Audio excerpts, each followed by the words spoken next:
So, as a small business owner, have you thought about training and teaching your team how to use AI and maybe what protocols should be in place? That's today's episode on Harvesting Growth with Agtivation. I'm Laura Sutherly, and I'm here with my dear friend Brad Killgore, and he's going to help me jam this out as to things that small businesses need to consider now that we have AI working on our phones, our laptops, and many different tools that we use throughout the day. With AI being a tool, we do need to kind of put some protocol in place for AI policies. So I know, Brad, we talked a little bit earlier today about some safety issues and what we should and should not have our settings at. Obviously, anybody can set their settings. We have some recommendations as to going through your settings of your AI tools, but also what you should and should not put online through AI. So right off the bat, Brad, I'm going to ask you if you have any insights that you'd like to share with the listeners and viewers about what we may not want to post or paste into our chats. Absolutely, Laura. Always a pleasure to hang out. I think that it comes down to common sense. AI is a tool. It's a system, lots of different avenues that it's going down these days, but we always just have to use common sense when it comes to what we're feeding in there. You certainly don't want to jeopardize any of your banking or sensitive information. I always think of it as, if you're going to put content parameters in there, so to speak, then just think about what may or may not be exposed. We know that there are some settings in ChatGPT and Gemini and the rest of them to circumvent some of what could be shared. But at the end of the day, we've all been around the internet long enough to know that who knows what may or may not be being spied on. I think it happened yesterday again, where I said something to my wife about something. Next thing you know, it wasn't even a subject that we were interested in, but next thing you know, I was getting ads about that. You know, so we have to always just be cautious with the internet and AI in general. Very true. Very true. And I think that because AI is so new and it kind of feels intimate because we can have conversations with our laptops or with our phones, and we feel like no one else is able to hear that, reviewing those settings makes a huge difference. So if you don't know where your settings are, you can always ask whatever AI tool that you're currently using, please inform me where my settings are, and it will actually inform you. Because at one point it was in the upper right, now it's in the lower left on ChatGPT. So different things move around. So just kind of take a look and see where your settings are. Another thing would be paid accounts versus free accounts. So Oh yeah. keep that in mind too, because you may be asking someone on your team to develop the social media or write a blog or do something. If they're not using a paid account, that also opens things up to being AI will be trained on. So you do want to kind of see and set them up in the environment that you feel most comfortable. So paying a few dollars a month, $20 a month is something to consider if you don't want it to be used for training. So I always ask as to what people are using, whether it's a paid account or a free account. Another thing, consider Teams accounts so that you have the options that you're all using the same information at once. So it gives you an opportunity to collaborate and see what somebody else is doing and keep that information with the branding, the tone, the voice, all of that can be continuous. And I know we'll go into on another day, we'll go into whether you want to use projects or how you can use custom GPTs or skills or different advanced tools in order to bring those things through. But to start with, consider whether you're using a free account or a paid account, because our recommendation would be a paid account. Would you agree, Brad? Yeah, I would agree with that. It's like anything, just having that extra layer of security to me is worth, $20 a month. Some of it you have to be cautious of because it can stack up. And some AI models um, have different token systems and different things that can really cost if you don't know what you're doing or if you're not cautious. But yeah, I would highly recommend for ChatGPT specifically. yes, paid account. If you're using Gemini, you have a couple of options. Again, I use Gemini a lot. So I think of it as I have both on my personal and my business accounts. With Gemini Business, it's called Workspace, and so that's where, in my case, we have all of our emails and everything. And so, yes, there is a fee associated with it, but I feel that cost is worth it because I know that there are additional safety parameters in place. And then on my personal one, I use I think it's called Google One, and it's about $20 a month. And again, I utilize a lot of the features there. Certainly not all of them because there's so many of them. But yeah, paid accounts would be my recommendation as well.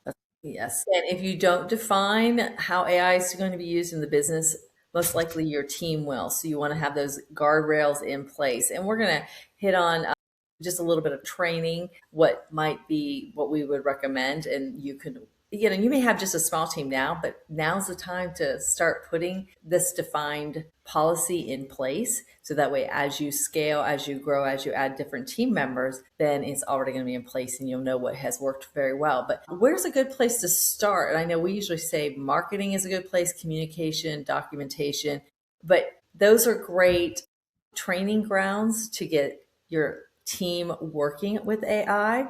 Where you don't want them to start, you also need to define that. So consider where you don't want them to use AI as you're just getting your toes in the water, as they say. So maybe you don't want them to use customer information or adding any of that, the customer data, unless you're in a very secure environment.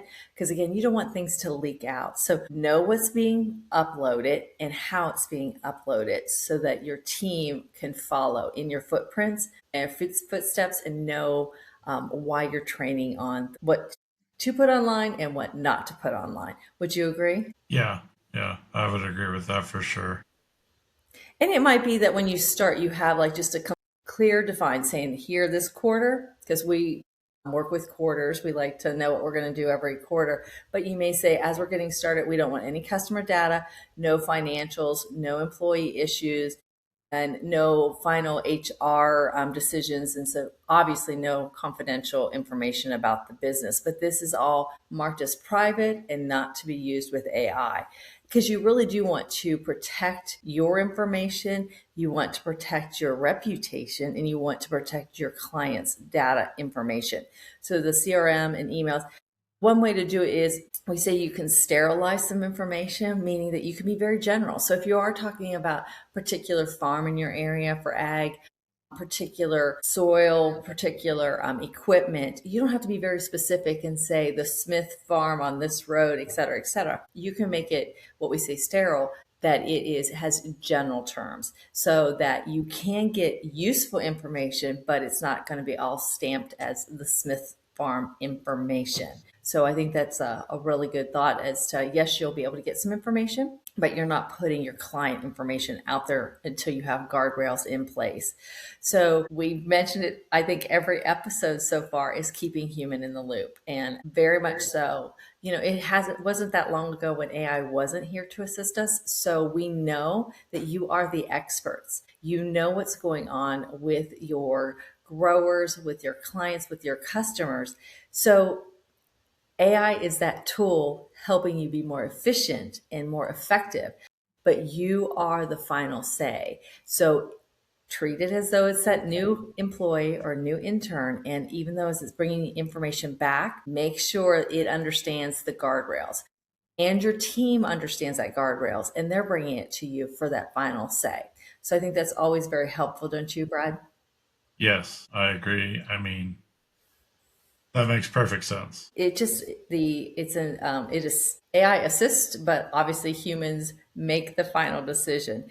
And think about how you're going to train. I know in ag, we do a lot of training. I mean, you guys work very closely with your team so that they're most up to date on the monitors and the different row units and the implements and the ins and outs of connections between tractors and satellites and all kinds of stuff. So now just fold in a little AI training. See what your team's currently doing with AI. Find out what questions they might have and just find some time in those team trainings to include some information about AI. That can be a tremendous help, especially if you provide them the guardrails, the guidelines, and maybe some prompts that you have found very, very helpful. I know we use the format of C.R.O.P, which means that you're giving them context, the role, the output, and the parameters when you're asking AI to do something for you. So we just use the word C.R.O.P to remember those. But if you teach your team how they can be most efficient and effective with AI, I think you'll be very pleased with the outcome. And then when they're bringing it to you to do that final check, it just seems to happen. It's really very efficient. Right. It's almost like now's the time, if you haven't already, to get started, get your feet wet, start showing things to your team, start, asking their feedback too, because as we all know, there's lots of different AI tools out there. There's lots of different systems, lots of different things they could implement or integrate into. And so, start somewhere. If you need help, reach out to somebody like Laura who can really guide you and supersize things quickly. But like I was saying, if nothing else, get started. You know, I always say this: YouTube is your friend. There's new information on there daily, if not hourly, Yes. and Yes. you can learn so many things. And just don't be stuck in the mode that okay, I tried ChatGPT, it didn't quite do what I wanted it to do, so I quit. There's lots of different angles out there. And again, test it, try it, put stuff out there with your team, experiment, use the guidelines and the guardrails, keep things safe, but get it going because it's not going away. And Brad, I'm so glad you mentioned the different tools because in that conversation with your team, you may be thrilled that someone else found a different tool that gets you there faster and it has the answers, output that you're really looking for. So you may find that one system you do have to put more context, more parameters in when you're asking it to accomplish something. But again, having that team conversation, asking the team members, hey, we're having an upcoming team training. Bring something to the table where you use AI. You might be very thrilled. Also, to Brad's point about the environment in which you work. If your team is more in the Microsoft field, you may be looking, so your computer's all PC, you're using Outlook, you may have Copilot, that's the tool of choice because of those security and the way your data is structured. For Brad and for ourselves here at Agtivation, we're in the Google suite. So we are in that workspace. And so we, of course, are experimenting and looking at the Google Notebook and several of the different things in their labs that they're rolling out. So a few of our webinars have been focused on the Google Workspace, and that's the reason is because that's the one that we might be incorporating a little bit more than other tools. But to Brad's point, there are so many tools that we're giving you a foundation to move forward on whatever tools work for you and your business. It's just, again, have something in place. There's an AI policy that you can train your team on so they know how you want it respected. That's exactly right. So I think that we've covered a lot here today. So I would definitely say have that simple workflow as we're wrapping up. Make sure that you kind of say, if we're working on social posts, make sure there's a marketing lead or someone that they can go to and have for the final check. If there is customer emails, who's going to review those? If there's HR content, make sure the HR department or the person that would be in charge of that is reviewing because you don't want guessing. You want to eliminate mistakes. So you want that human in the loop at the end. And do this every 90 days. To Brad's point, it moves fast. And so if you're reviewing it every 90 days, you'll have a little edits that you can do, little adjustments, where if you would put it off to once a year, it could be harder to rein back in. Those 90-day checks allow you to tighten it up and make sure your team has the answers that they're looking for. And those guardrails are still in place that you're putting out there what you would like that showcases you and your business and your team and the services they can offer. Is there anything else that you're thinking of, Brad, that I may have gone a little too fast on? No, I think you covered it well, Laura. I think that like everything, be cautious, but be bold as well. run with it. Most things you're not going to really hurt anything or break anything. So give it a go, and you'll be surprised at what it can do to help you. Yes. So, again, in this episode of Harvesting Growth, we've talked about having an AI policy. Keep it simple. This is not to bog you down. It just is very straightforward. You want to have something that is not complicated, and you want to get it in front of your team so that they can start simple and see how effective and how efficient they can be with AI. Until our next episode, thank you very much. Go play in the dirt.